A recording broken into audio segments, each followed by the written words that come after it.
お母さん、だいぶ前にしつこく式場の名前や日時を聞いていましたけど、まさか式に出席するつもりじゃないですよね。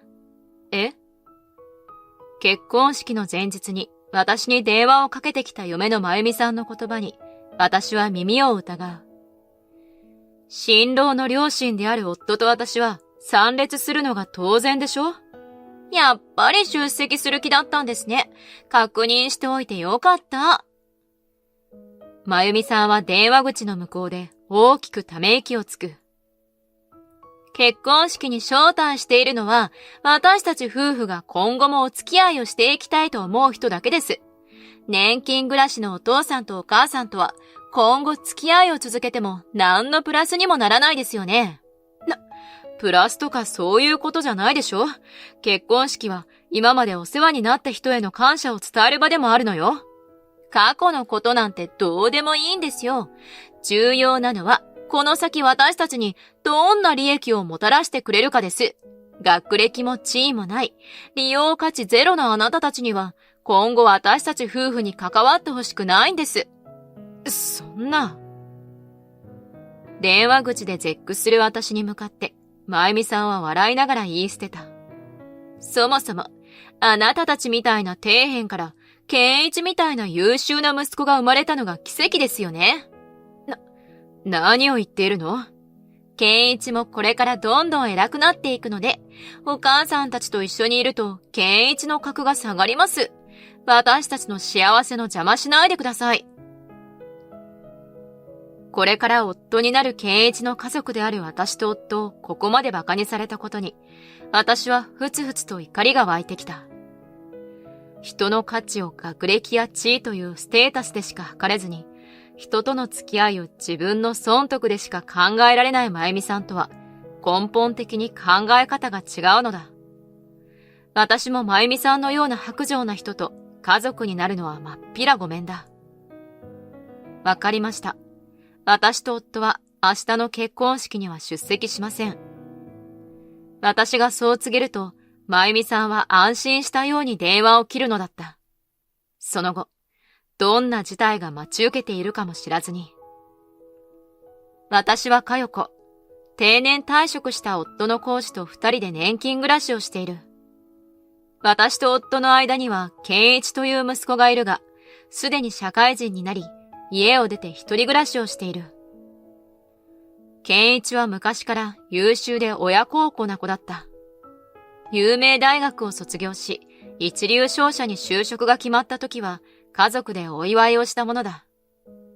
その健一も、今では35歳になり、会社でも中堅どころとして、かなり期待されているようだ。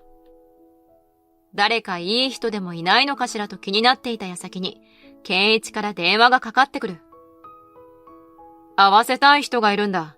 今度の週末、実家に連れてっていいかな。その後、健一が連れてきたのは、同じ商社で受付として働く、まゆみさんという年下の女性だった。お母さんお父さん、はじめまして。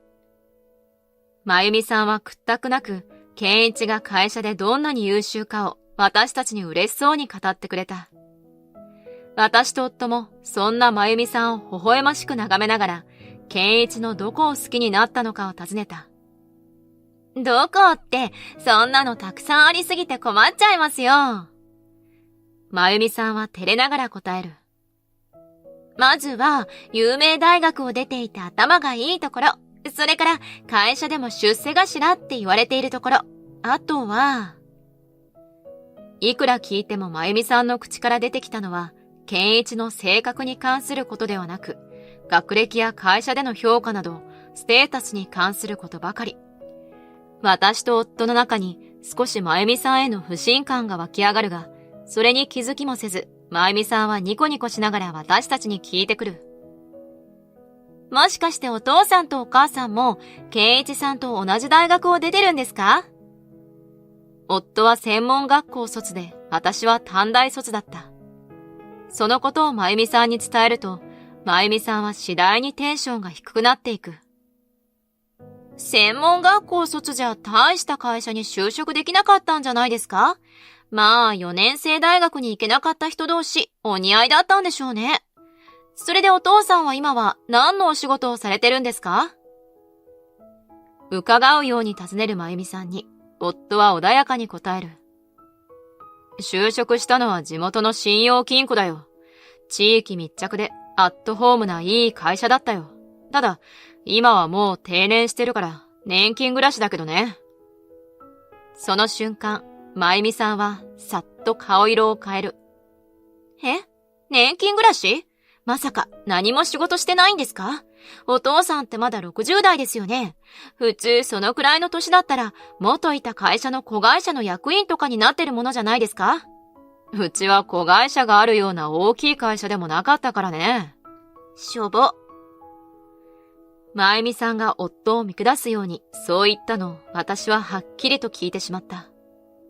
そしてそれからまゆみさんは私たちから興味を失ったかのように、その日は自分から私たちに話しかけようとはしてこなかった。私たちから話しかけても、はあ、そうですね、と気のない返事をするばかり。健一は婚約者を実家に連れてくるという初めてのことに緊張しているのか、そんなまゆみさんの態度に気づいてもいないようだった。健一とまゆみさんが来た次の日、私はこっそり健一に電話をかけた。健一、まゆみさんのことだけど、まゆみ明るくて素直ないい子だろ？昨日はちょっと緊張してあまり喋れなかったみたいだけど、母さんなら絶対気に入ってくれると思ったんだよ。健一にそう言われてしまうと、頭ごなしに反対もできない。結婚前にまたまゆみさんを連れて遊びに来てね。それしか伝えられなかった。健一もまゆみさんの私たちへの態度を目の当たりにすれば、少し結婚を考え直すのではという期待もあった。しかし、その機会のないまま、健一は海外に長期出張が決まり、結婚式の準備をまゆみさんに託すことになってしまう。健一、出張から帰るまで結婚の準備を待てないの？それから準備したんじゃ遅くなっちゃうだろ？まゆみはああ見えてしっかりしてるんだ。最低限の俺の希望も伝えてあるし、何かあったら母さんを頼るように伝えてあるからよろしく頼むよ。わかったわ。二人が結婚に向かって進むなら、私と夫も二人を応援するしかない。せめてもう少し良好な関係を築けるようにと、私はまゆみさんに結婚式の準備の手伝いを申し出ることにした。まゆみさん、健一も海外で気軽に相談できないだろうし、何か困ったことがあったら何でも相談してね。式場の見学やドレスの試着とかも、良ければ一緒に行きましょうか？私がそう提案すると、まゆみさんは迷惑そうに私に告げる。結構です。健一からは私の好きなようにやっていいって言われてますから。お母さんは余計な口出ししないでください。でも、式の準備なんて一人じゃ大変じゃない？そうですね。そうしたらお母さんに一つお願いしてもいいですか？もちろんよ。何かしら。希望の式場を見つけたら予約が取れるうちに申し込んでしまいたいので、内金の支払いをお願いしたいんです。いくらくらいなの？30万くらいだと思いますよ。30万。結構するのね。まさか自分から手伝わせてくれって言っておいて、払えないとか言わないですよね。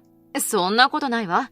私たちもお祝いをしてあげたいと用意しておいたお金があるから大丈夫よ。その後、まゆみさんが私に連絡をしてきたのは、式場の仮予約をしたという報告だった。やっぱり30万だったので、よろしくお願いします。もう仮予約してきたの？式場はどこかしら？日取りはいつ？振込先の番号と式場や日取りは後でメールしますから、とにかくお金の振り込みだけは忘れないでくださいね。結局、振込先の口座番号はすぐに送られてきたが、式場の場所や日取りはいつまで経っても連絡がなかった。お金を振り込んだことを伝え、式の詳細を教えてくれるよう何度も催促をすると、ようやくまゆみさんは式場の名前と日時だけを教えてくれた。まゆみさんの態度に不審を感じた私は、結婚式の少し前に帰国した健一に、まゆみさんとの間に起こった出来事を伝えようとした。健一がいなかった時のことなんだけど。ああ、まゆみからいろいろ聞いてるよ。俺がいない間、母さんがサポートしてくれたんだってな。ありがとうな。サポートとは支払いのことだろうか。まゆみさんは健一がいない間のことをなんと健一に伝えているのだろう。戸惑う私に気づかず、健一はほっとしたように続ける。母さんが嫁いびりするような母親じゃなくてほんとよかったよ。これからもまゆみに優しくしてやってくれよな。健一にそう素直にお礼を言われると何も言えなくなってしまう。何より、この流れでまゆみさんに対する愚痴を言っても、それこそ嫁いびりのように思われてしまうだろう。私は言葉をぐっと飲み込み、まゆみさんの私たちに対する冷たい態度を何一つ健一に伝えられないまま、結婚式の前日を迎えるのだった。式に着ていく着物やご祝儀などを準備していると、まゆみさんから電話がかかってくる。まゆみさん、どうしたの？明日の式のことで何か問題でもあった？いえ、ちょっと確認したくて。お母さん、だいぶ前にしつこく式場の名前や日時を聞いていましたけど、まさか式に出席するつもりじゃないですよね。え？私にはまゆみさんの言っている意味が全く理解できなかった。ちょっと待って。まゆみさんと健一はちゃんと式場で招待客を呼んで披露宴をするのよね。ええ、もちろんです。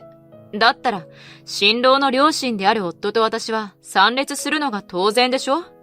やっぱり出席する気だったんですね。確認しておいてよかった。まゆみさんは電話口の向こうで大きくため息をつく。結婚式に招待しているのは、私たち夫婦が今後もお付き合いをしていきたいと思う人だけです。年金暮らしのお父さんとお母さんとは、今後付き合いを続けても何のプラスにもならないですよね。プラスとかそういうことじゃないでしょ？結婚式は今までお世話になった人への感謝を伝える場でもあるのよ。過去のことなんてどうでもいいんですよ。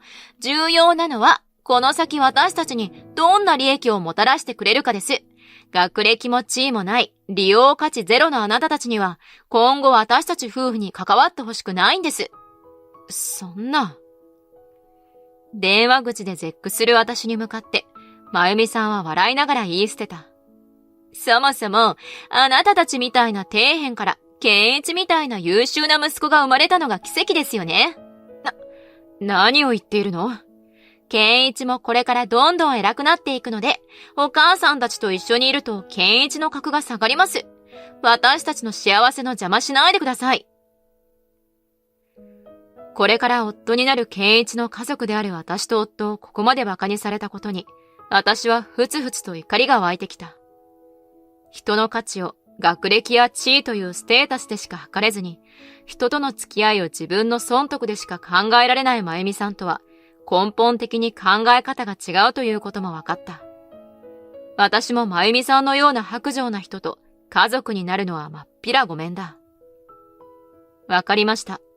私と夫は明日の結婚式には出席しません。私がそう告げると、まゆみさんは安心したように電話を切るのだった。翌日の結婚式、当日の朝、まゆみさんからまた電話がかかってくる。お母さん、さっきから式場の前でずーっと待ってるのに、健一が来ないんです。私は笑いをこらえながらまゆみさんに告げる。健一ならうちにいるわよ。うちにって、健一、実家にいるんですか？すぐに式場に来させてください。どうして？どうしてって、もう私たちの式が始まるからですよ。今日の結婚式は、健一が中止にしたわよ。は？どういうことですか？私は昨日、まゆみさんから電話をもらったとき、健一も実家にいたことをまゆみさんに伝えた。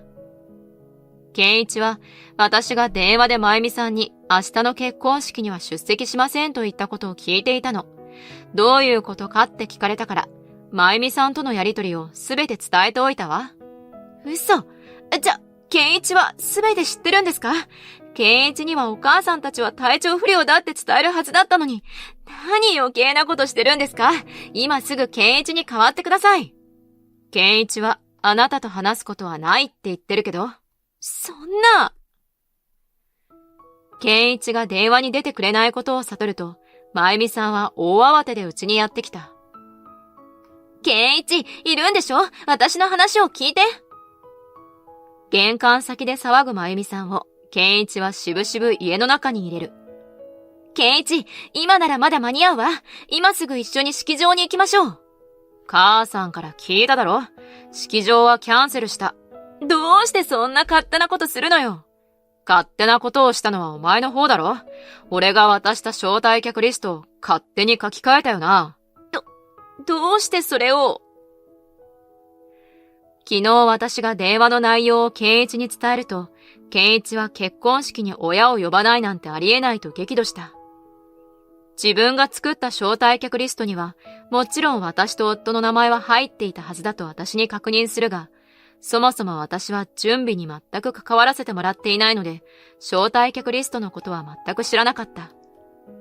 結婚式の準備の手伝いを申し出たが、まゆみさんから拒否されたこと、まゆみさんからお願いされて、式場への支払いだけしたことを健一に伝えると、健一はすぐさま確認のために式場へ連絡した。そこで招待客リストが改ざんされていることを知ったのだ。リストからは、私と夫だけでなく、健一と仲のいい幼馴染や同期、可愛がっていた後輩も名前を削除され、代わりに役員レベルの会社の上司や出世コースに載っている先輩の名前が付け加えられていた。健一はそれを見て、私の言っていることが間違いではなかったと気づいたのだろう。そんな損得感情しかない式ならやる意味がないと、その場で式場をキャンセルし、招待した方々に式を中止にすることを連絡した。まゆみさんは自分の計画がすべて健一にバレてしまったことを知ると、慌てて弁解を始める。違うのよ。これは二人の将来のためなの。健一が少しでも早く出世できるようにって思っただけなのよ。必死になるまゆみさんに、健一は冷たく言い放つ。自分を今まで育ててくれた両親や支えてくれた友人をないがしろにするような人との将来はない。まゆみとの婚約は解消させてもらう。待ってよ。こんなことくらいで婚約破棄なんておかしいわ。二人で幸せになろうって言ったじゃない。こんなこと？やっぱりまゆみと俺とでは価値観が大きく違うってことだな。そんな人と結婚しても俺は幸せになれると思えない。そんな。青ざめるまゆみさんに健一は追い打ちをかける。それから、母さんが立て替えた金もすぐに母さんに返せ。結婚式に関わる費用はすべて俺の出張前に渡してあったはずだぞ。それは。まゆみさんは健一がいないのをいいことに毎晩のように遊び歩き、渡されたお金をすべて使ってしまっていたらしい。式の費用はご祝儀で何とか支払うつもりだったのだろう。健一は呆れながら言い放つ。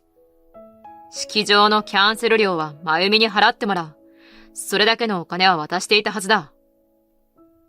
これ以上言い訳ができないことを悟り、まゆみさんは崩れ落ちていくのだった。なんとか貯金を切り崩して式場へのキャンセル代と、私が立て替えていた金を支払ったまゆみさんは、早速社内で次の結婚相手を探し出した。